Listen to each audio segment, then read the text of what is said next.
여러분 반갑습니다. 여러분의 멘탈 전도사 천만쌤입니다. 날이 춥죠? 오전 시간도 영하의 날씨로 계속 이어지고 있습니다. 감기 조심하시고 오늘도 따뜻하게 보내시기 바랍니다. 또 새해를 맞이했으니까 또 새해 한 해 동안 어떻게 잘 보낼 것인지 나름대로의 그 개인적인 그런 계획, 전략 잘 세우시기 바랍니다.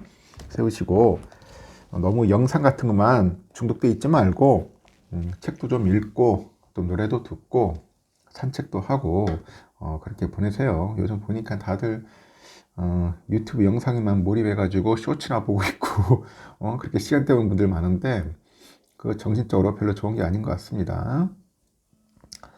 새해 첫 거래는 약간 혼조세였다 그렇게 표현할 수가 있겠네요. 미국 증시 좀 혼조세였는데 기술주 내에서도 희비가 좀 엇갈렸어요. 그리고 변동성이 상당히 컸다.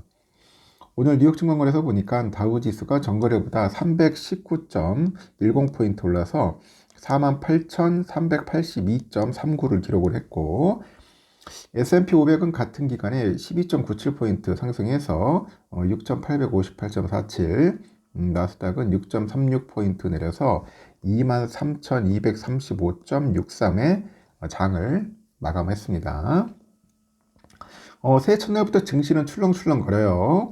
4거래일 연속 약세를 보였던 지수가 장 초반에 저가 매수가 유입되면서 5거래일 만에 강세 출발을 했는데 뭔가 고점 부담을 느껴가지고 바로 투매가 좀 이어졌고 다만 오후 들어서 전통 산업주, 가치주 이쪽으로 해가지고 매수가 좀 유입이 됐어요. 다우지수는 좀 상승폭을 좀 키웠고 S&P 500도 약간 강보합으로 마무리했고 나스닥이 조금 빠지네요. 좀 빠졌습니다.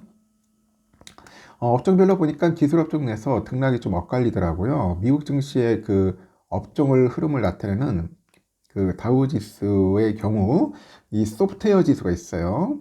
2.69% 급락을 했습니다. 전체 업종별 지수 중 가장 낙폭이 컸습니다. 반면에 반도체 지수가 좀 많이 올랐죠. 2.16%. 기술업종 내 하위 지수 중에서도 가장 오름폭이 컸고, 보니까 AI하고 반도체로 관련주로 구성된 필라델피아, 이 반도체 지수는 4.01% 폭등하기도 했습니다. 구체적으로 보니까 에너지가 2% 넘게 급등을 했고, 산업도 1.88% 뛰었고, 소재 유틸리티 1%대 강세였고, 반면에 의미 소비재 1.14% 하락을 했습니다. 대형 소프트웨어 기업의 주가가 전반적으로 내려앉았는데, 이 마이크로소프트가 한 2.21% 떨어졌고요. 팔란티어 5.56% 내렸고, 세일즈포스, 엠러빈, 인투이트 내림수에 동참을 했습니다. 반면에 그 필리 지수를 구성하는 30개 종목 중 크리도 테크놀로지를 제외한 29개 종목은 불이 붙었다. 여기서 마이크론이 10.5% 급등을 했고 ASML, 램 리서치 8%대 강세, 인텔하고 TSMC도 5% 안팎의 상승폭을 기록을 했고 전통 산업주의 강세 속에서 보잉이 4.91% 상승했고 뭐 카타필라 4.46 그리고 모두 그 미국 제조업에 대한 낙관론이 반영된 겁니다. 여기서 보면 올해 첫 거일에 벌어지는 출렁거림은 올해 그 월가에 어떤 일이 벌어질지 보여주는 상징처럼 보인다. 그래서 투자자들은 기술업종이 올해도 훌륭한 수익을 낼 만큼 연료가 남아있는지 아니면 인공지능에 대한 열기가 과장된 것인지 고민하는 중이라 합니다. 그렇게 표현들을 하네요.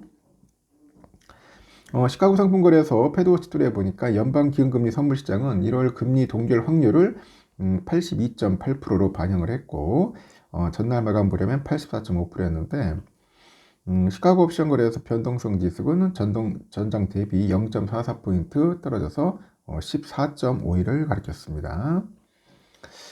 이렇게 해서 오늘 미국장이 좀 아리까리했어요. 근데 의외로 이 반도체 섹터가 상당히 강했다는 것을 우리가 한눈안에 볼 수 있었습니다. 그러다 보니까 마이크론이 뭐 10% 급등하는 등 아주 재미있는 그런 또 현상이 벌어진 거죠. 볼까요? 그러니까 그래서 S&P 500은 0.19% 올랐고 다우가 0.66% 올랐어요. 나스닥 100을 보니까 0.17%좀 빠졌고 필라가 4.01% 완전 불기둥 때려버렸습니다. 살아납니다. 엔비디아가 1.26% 올랐고요. 브로드컴 0.44, 브로드컴이 상당히 좀 빌빌거리네. 브로드컴. TSMC 또 날아다니네요. 5.17, ASML 8.78%, AMD 4.35, 마이크론 10.51. 와, 마이크론 지금 장난 아닙니다. 램 리서치 8.11 올랐고요. 어플라이드 4.62, 퀄컴이 1.13, 인텔이 6.72% 올랐습니다. 하여튼 오늘 거의 뭐 반도체 날이었다. 그렇게 봐도 뭐 과언이 아닐 정도 같습니다. 또 아주 재밌는 이야기가 있네요. 트럼프 미국 대통령은 지난 한 해 각종 사업을 통해서 큰 돈을 벌었지만은 트럼프 가문의 자산에 투자한 개미들은 큰 손해를 봤다. 미국 엑시오스가 이제 보도를 했더라고요. 지난해 트럼프를 배수하는 가장 주된 방법은 뭐냐? 그가 상장한 미디어, 금융, 에너지 기업이죠. 트럼프 미디어 앤 테크놀로지. 이 그룹의 주식을 산다거나, 트럼프 일가가 발행한 암호화폐 민코인 오피셜 트럼프를 사는 거였다. 이 트럼프 미디어 주가는 지난해 트럼프가 취임하기 전날 대비했을 때 연말에 67%나 하락했습니다. 이에 비해서 트럼프 미디어를 편입 종목으로 포함하는 글로벌 엑스 소셜 미디어 상장 지수 펀드는 같은 기간 27% 상승을 했다. 그래서 기술주 전반을 광범위하게 포함하고 이 상장된 소셜 미디어 기업들 대부분이 들어있는 나스닥 지수는 같은 기간 18% 올랐습니다. 민코인인 오피셜 트럼프는 지난해 1월 17일 출시 이후에 폭발적으로 가격이 올랐다가 빠르게 하락했는데 이 코인은 지난해 1월 19일 이후로 89% 떨어졌죠. 89%나 떨어졌다. 세계 최대 민코인인 도치코인은 같은 기간 67% 하락을 했고요. 이 코인게코가 집계한 전 세계 암호화폐 시가총액은 같은 기간 16% 감소를 했죠. 이렇게 트럼프가 취임하기 전날인 지난해 1월 19일 1000달러를 나스닥의 지수에 투자했다면 1184달러가 됐을 것이다. SOSC 상장 지수 펀드에 투자했다면 1272달러가 됐을 것이라고 합니다. 그러나 트럼프 미디어 주식에 투자했다면 331달러로 줄어들었을 것이라 합니다.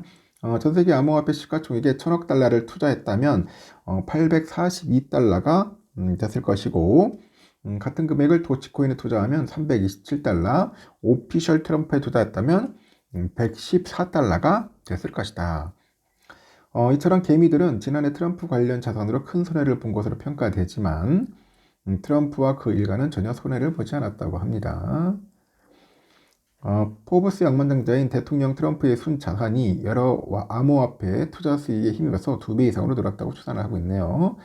포브스는 또 아들인 도널드 트럼프 주니어의 순 자산이 역시 암호화폐 수익을 바탕으로 지난해 6배로 증가했다. 참, 하여튼 그렇습니다. 여기까지 하겠습니다, 여러분. 즐거운 하루 보내시고 감기 조심하십시오. 감사합니다.